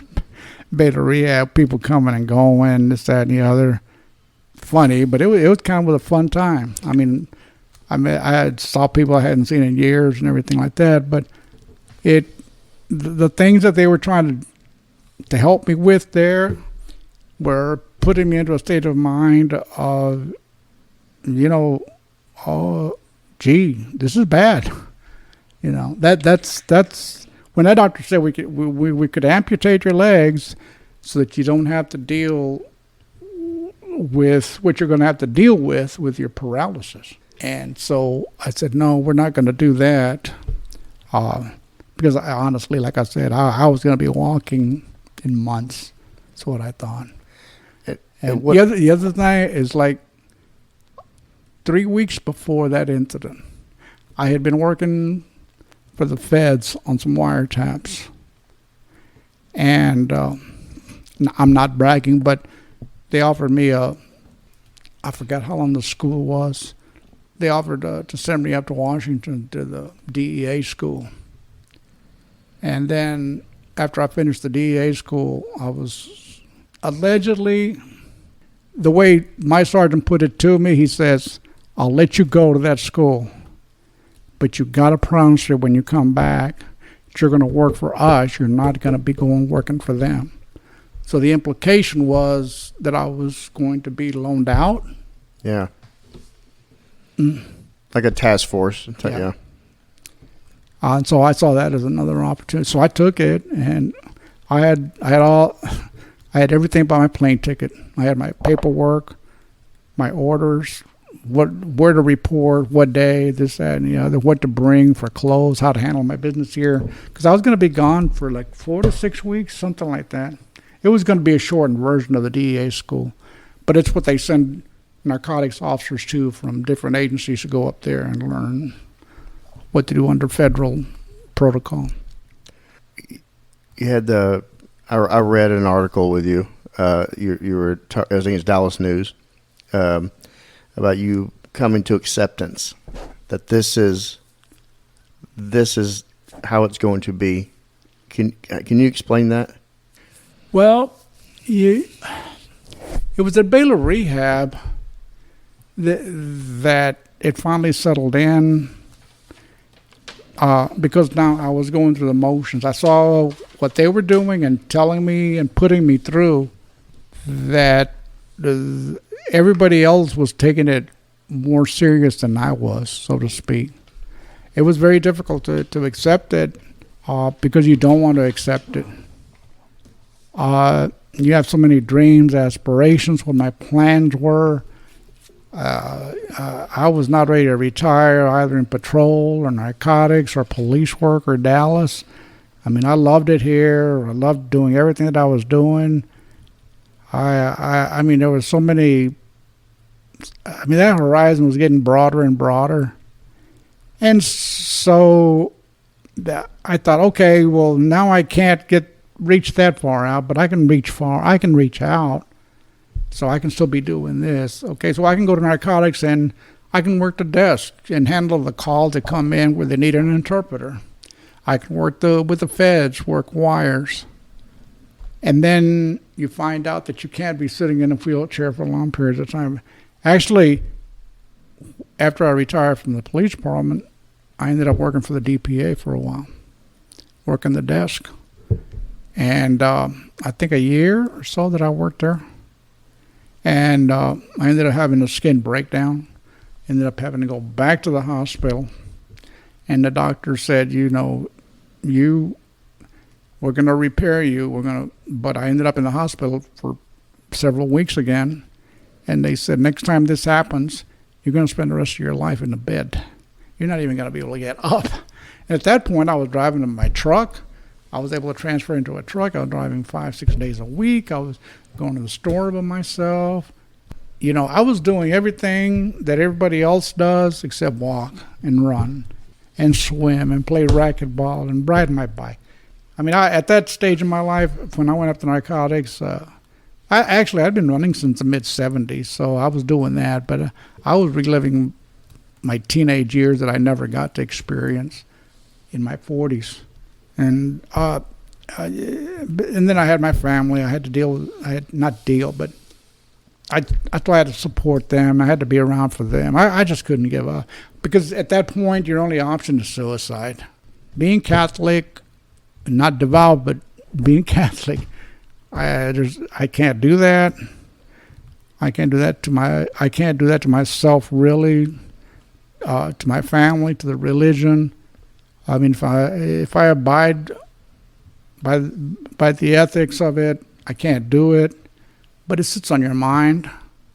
And then you see other people that are paralyzed. They can get by, but the suicide rate is so high among paralyzed people. But I mean, it was what kept me going was, okay, in my own mind but then there was a support system that I had. If it hadn't been for my family, for my police family, for the doctors, for the Baylor Rehab did an awesome job. As a matter of fact, the intern nurse that was working for Dr. Bruce at Baylor Rehab. Dr. Bruce, he was the lead doctor at Baylor Rehab. He had an intern named Rita Hamilton that was trained to be a rehab doctor. She is now the head doctor of Baylor Rehab, and she happens to be my spinal cord injury nurse now. And she only became that a couple of years ago. We just inadvertently ran across each other again. And when I was at Baylor Rehab, they had to put me in under a pseudonym. They couldn't use my real name. So my sergeant came up with the name of Tony Romo, believe it or not. Tony, wow. Tony Romo. I said, it's you. I didn't realize, I didn't connect the name to her, Right. Like, oh, wow, what a small world. But they did an awesome job of putting me back together as much as possible. But they were trying to get me to go way beyond what I was physically capable of. Because people, a lot of and there's no need, there's no way that most normal people know, but my paralysis is from my chest down. A lot of people think it's from the waist down because we all normally think like that because Yes. it's not walking, or a person's not walking in a wheelchair. Who were some of the police officers that were helping you out? Oh, gosh, so many. Mike Miller, Monty Mayor. They loved those two at Baylor Rehab because they were like the cartoon characters, the two, I forgot, Heckle and Jekyll. Heckle and Jekyll. Heckle and Jekyll, thank you very much. That's what they refer to at Baylor Rehab, because they would come down there and they get into arguments on how about to install the VCR in my room or what I needed by my bed. Because I had a big suite at Baylor Rehab. I had a room all to myself. But Glenn White, Monica Smith, there were just so many people involved. David McCoy, of course, my sergeant, the squad. Dottie. Dottie, yeah. Dottie, because I knew that she had been in narcotics and she'd been a police officer. But and what happened was, part of the rehab program, you're supposed to go to physical therapy, psych therapy, and this, that, and the other. Well, I put off going to psych therapy that they had there on site, because in my mind I was doing okay. I was going to be okay. I was going to be, that mindset. Well, I went to go see the head shrinker there. And after the second session, I told Dr. Bruce, I am not going to see that woman ever again. I don't want to see her. I'm not going to see her. Well, you've got to talk to somebody. Well, yeah, but it ain't going to be her. Of course, she was the staff head shrinker there. She depressed me more in those 2 sessions than I had ever thought about being. I mean, she pushed me. She almost pushed me to the point of suicide, of thinking about it. I'm like, man. I think I can do better on my own. And that was my mindset. I mean, I had done so much. If I could survive Vietnam, if I could survive, all those years in patrol and all the stuff I got into, the chases, the wrecks, collisions, I mean, just so many things that I survived. I'm like, I can survive this. I'm okay. And I did talk to Dottie, but never on a formal basis. She put it more on a personal friend-to-friend, somebody I could go talk to. And she put things in perspective and stuff like that, which led to eventually, when we created ATO, her volunteering to help us out. She was a great contact person for people that really needed, they were really on the brink of disaster, whether it be financial, a personal, marriage, or situations. She was a great, awesome person. I want to roll into this formation of the ATO, of how that was going, because Tom Popkin, give a shout out to Tom. Tom has been every month reaching out to me. Did you record David yet? Did you record David yet? And we've been trying to set this up for months, and here we are finally. Yeah. So, Tom, I know you're listening. I actually text Tom just now a picture of us sitting here. Oh, and he said, yeah, he's going to be excited to hear this episode when it releases. But the formation of the ATO, can you talk about your involvement and how that got rolling? I was very fortunate to be there at the time. But what happened was, Bill Carollo, Tom, Glenn White, they had all been talking about doing something to help officers out and stuff like that, and actually the board as a whole, all the members, they were in their meetings. They would always, because officers would call the DPA, and I found this out when I started working for them down there. Officers would call, and a lot of them were asking about financial assistance, but you could tell it in their voices on the telephone that they were in distress and that they were right on the brink of giving it all up. Well, what could the DPA do to help? Well, at that time, we had nothing. I mean, we had no, we had contacts that we could send people to help them with, financial counseling, but nothing in terms of, they needed like right now. They needed on a Sunday night, middle of the night, not Monday, on a bank day or this, that. They need something like right now. And of course, they were reluctant to reach out to their friends, and maybe they couldn't reach out to their family, whatever reasons they had.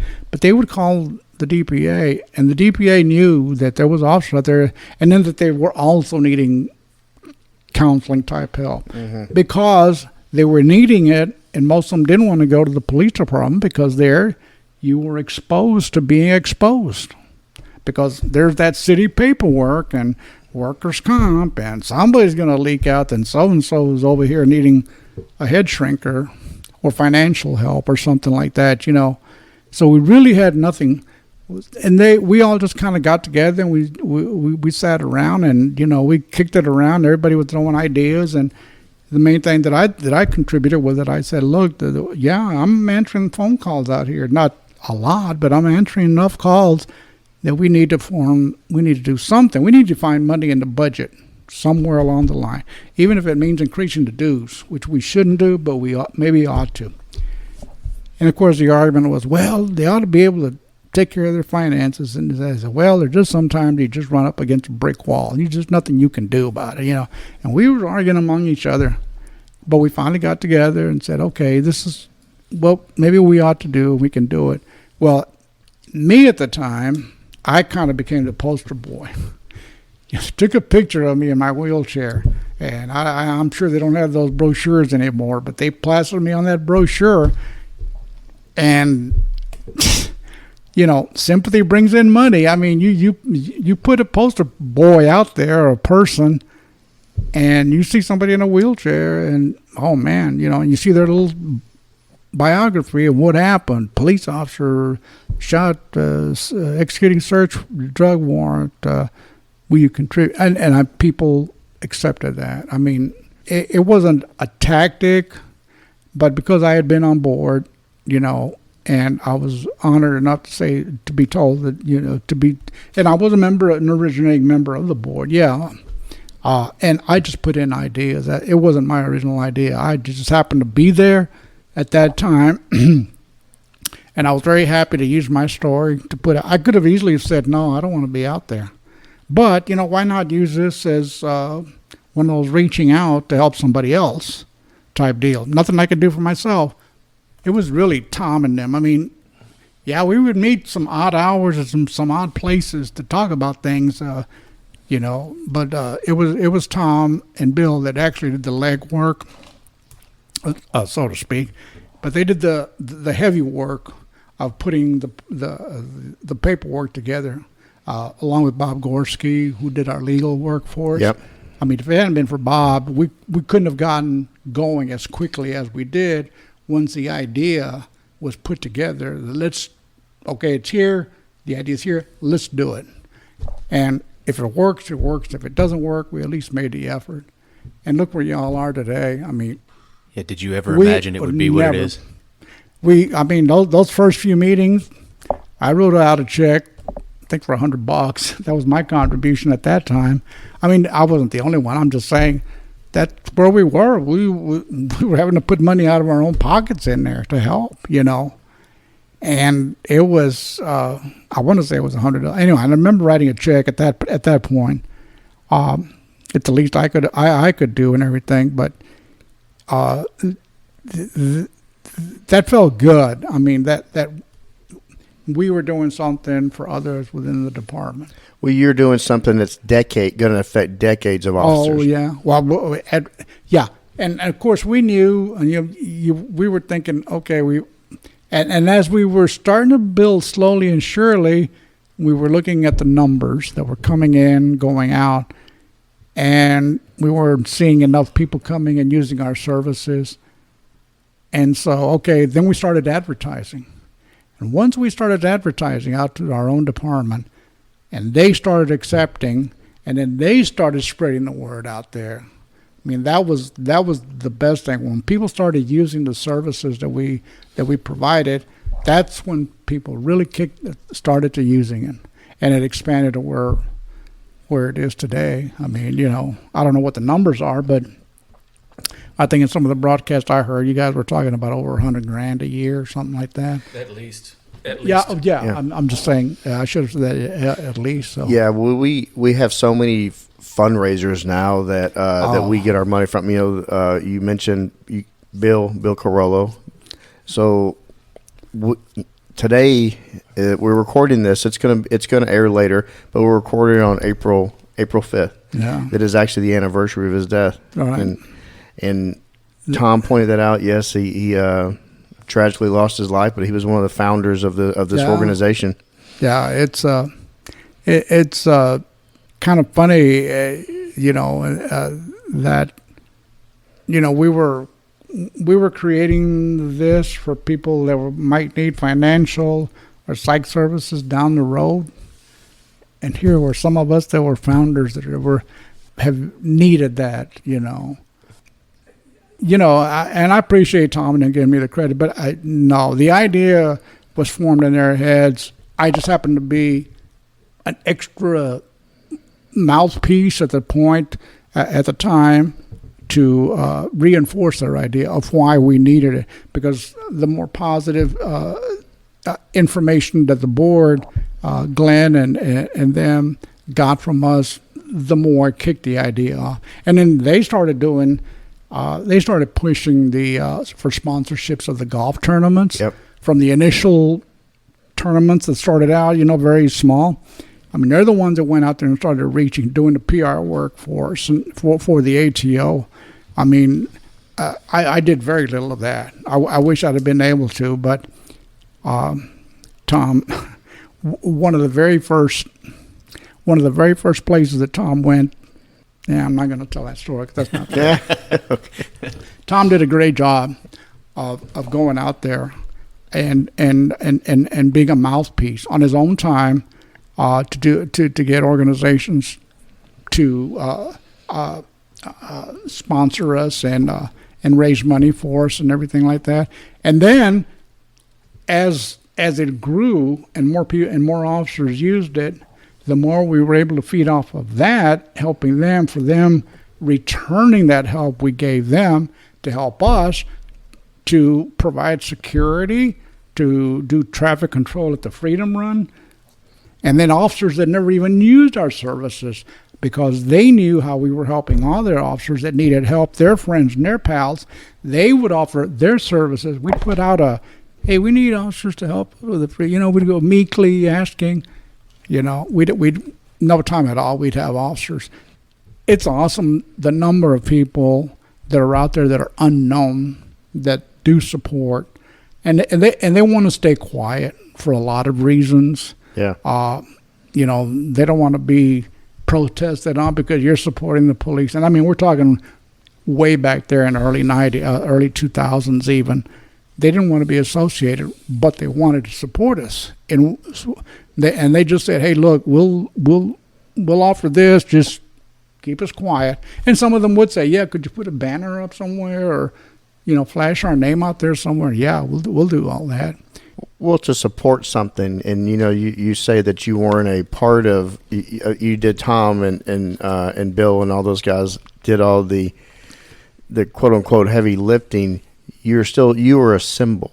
You were a symbol of what could happen in this job, and also what an organization like this can do to help somebody and assist. Yeah, it is, and it's a visual. I mean, there's no doubt about that. It's a strong visual. And there's people out here walking healthy, and they've been told by their doctors, "You're going to die in 6 weeks because of a cancer." You'll never know about it. I mean, even some of our own officers, and to some of them, it's just unexpected. They're told you have a cancer of some type. Tom Pumpkin, he's super well known throughout our department and even outside the department, right? So for him to give you credit the way he has means that you've done something more than you recognize. Well, and I appreciate that, but Tom and I go years. He goes back with a lot of people, and like I said, his reputation is remarkable. Yeah, I got stories on him. He ought to be. He better be. He better be. No, we can edit those out. We go back to when he joined and the department, and then if you didn't have fun out here, it'll eat you up, very easily. So we go back many years, and we bailed each other out of a lot of situations that could have gone the wrong way. Well, we're sitting here today because of those hard conversations and because of those arguments and odd meetings at different places. So I'm grateful to what y'all built. That's one thing this podcast, the mission was when it started, is for multi levels. Yeah. I'd seen the website, and the website is awesome. I mean, compared to the original website that we kind of like put out there, you read this one, the coloring, the makeup of it is great, and the stories are great. And then now this, and it's kind of like, wow, who came up with this one? That's great, also great idea, Well, it's to get more exposure for a good thing.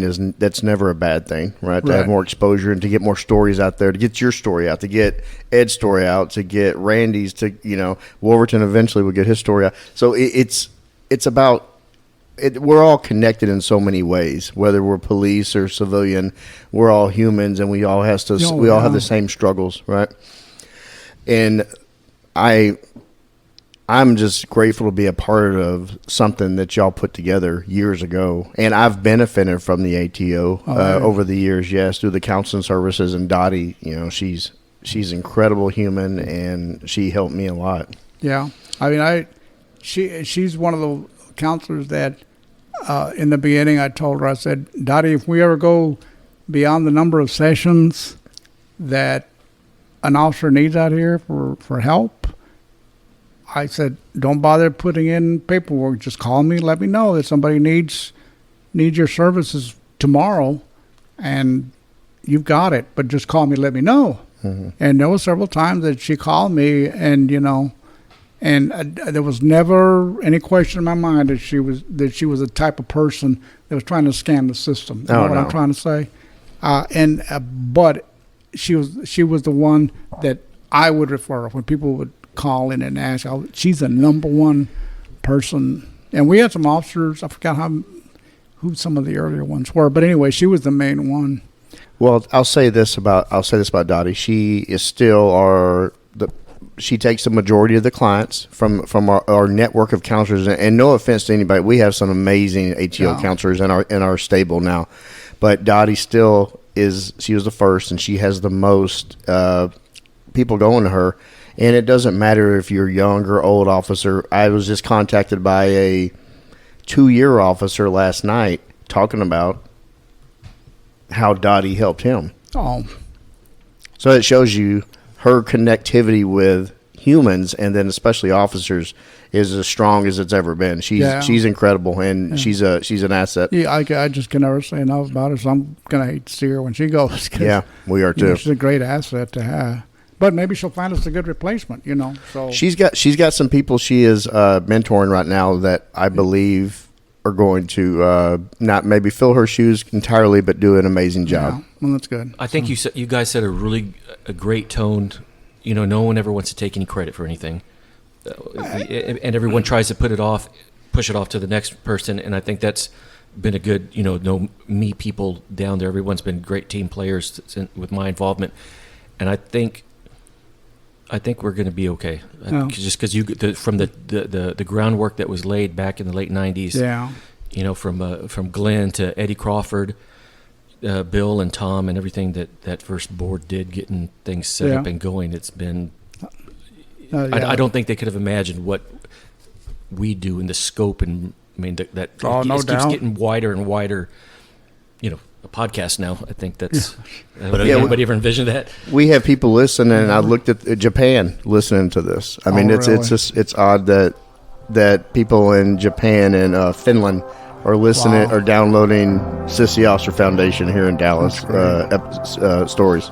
Yeah. No, the groundwork was laid by a bunch of guys that are just 100% servants. I mean, from the time that you left high school early to join the Navy, and then join the police department, and then from the police department to the ATO to the DPA. Yeah. I mean, it's just one of those feelings that just happens. It's not. It's just who you are. Sometimes it's in the family, but sometimes, you just know it's the right thing to do. Well, thank you for doing the right thing and being that guy. No, you've got an incredible story, and I can't wait to get this out. Believe me, all the experiences I've had so many experiences. I wouldn't have seen half the world that I've seen if it hadn't been for this police department, the people I was associated with. I think it's a perfect way to wrap it up. I want to thank you for your incredible service to the city of Dallas and the department, and you've given so much. Think of all the rookie officers that you mentored that went on to have incredible careers because of what you taught them.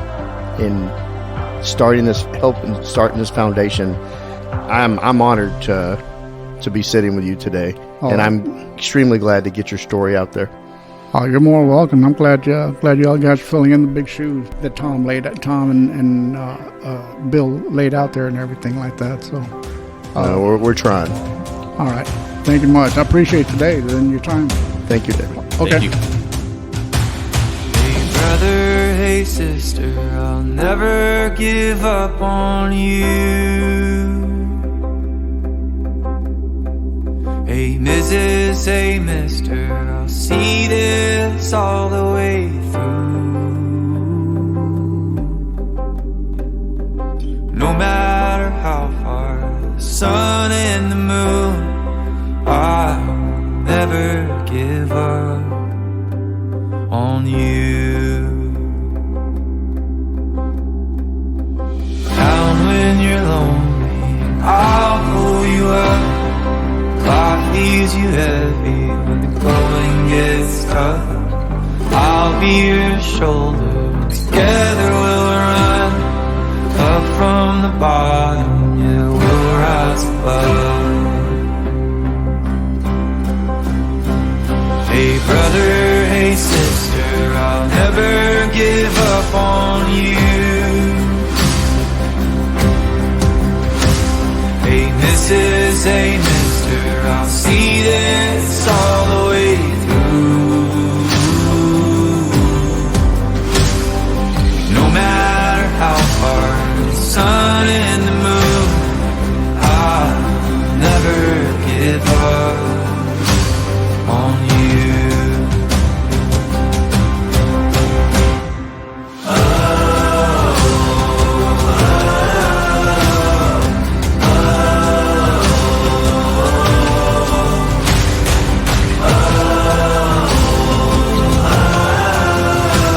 I'll never give up on you. Hey brother, hey sister, I'll never give up on you. Hey Mrs., hey mister, I'll see this all the way through. No matter how far for the gold and the blue, I'll never give up on you.